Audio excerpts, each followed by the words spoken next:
tolong jaga.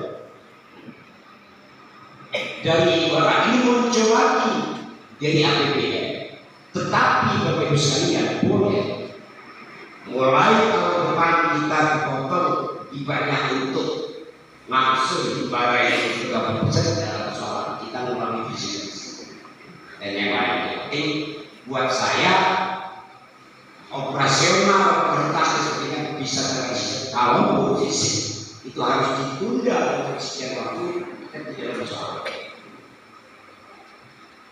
Apa yang disampaikan ada 6B yang pertama itu kita harus membangun bidang yang dalam hal ini kita akan memangkas rantai distribusi.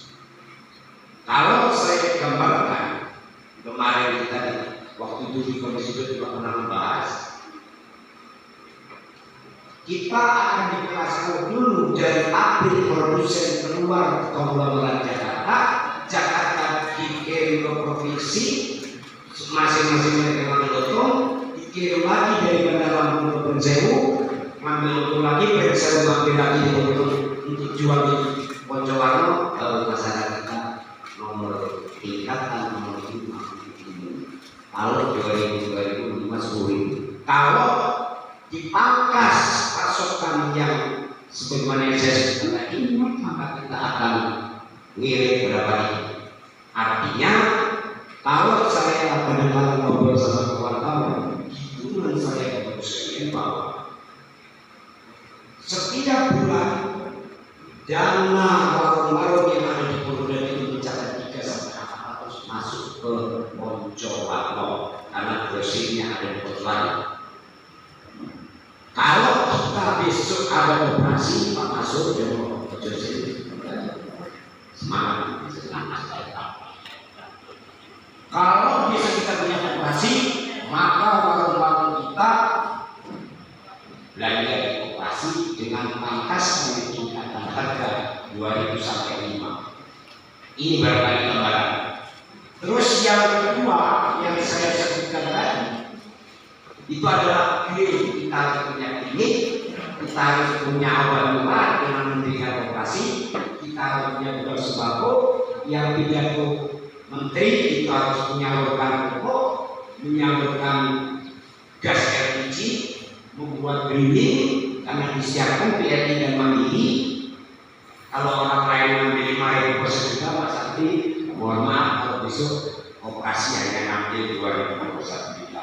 Karena artinya saya pengen dari 5 miliar untuk beli water diestimasikan sekitar 1 miliar, membuat gudang dan sebagainya, tanahnya harus beli karena kita tidak punya pokok, kita punya sedikit tanah karena membutuhkan untuk barang dari gudang yang berpuluh.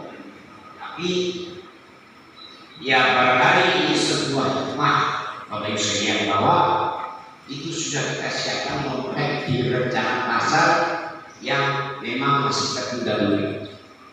Tapi itu walaupun masih saya kemarin juga dikasih puskesmas pembantu, bangunan puskesmas pembantu nggak saya ambil karena tangannya saya harus kembali, saya sudah berjuta. Bodoh amat orang mau jual sepakat 60 juta, maka jalan pasar kan kita besok nanti penggerak semua itu kan. Itu kita punya klinik, punya operasi, punya gudang pendingin, tetapi kayaknya produknya tidak diperlukan justru karena kita tidak punya penghasilan sayur-sayuran, buah-buahan, atau ikan laut dan lain sebagainya. Mungkin itu tidak. Jadi ada negeri, ada truk, ada bengkel, itu kata Menteri Koperasi dalam negeri dalam negeri. Kemudian kalau sekalian, siapapun nanti yang terpilih menjadi apa namanya? Tadi kemarin kan itu sudah ada 9 calon konsultasi. Secara mas kita sudah menjaring itu nanti kita berikan yang pertama adalah hukum utama saudara Klaudio, saudara Sadarjen, saudara Indah, saudara Asep, saudara Muhammad, saudara Saudi dan saudara Vito. Itu ada 8 atau 9. Nah, itulah yang nanti akan kita tentukan 50 diantaranya adalah ketua, sekretaris bendahara, wakil ketua atau divisi bidang keamanan dan divisi bidang persoalan-persoalan sembako, bidang MNM sebagai. Tapi di dalam 2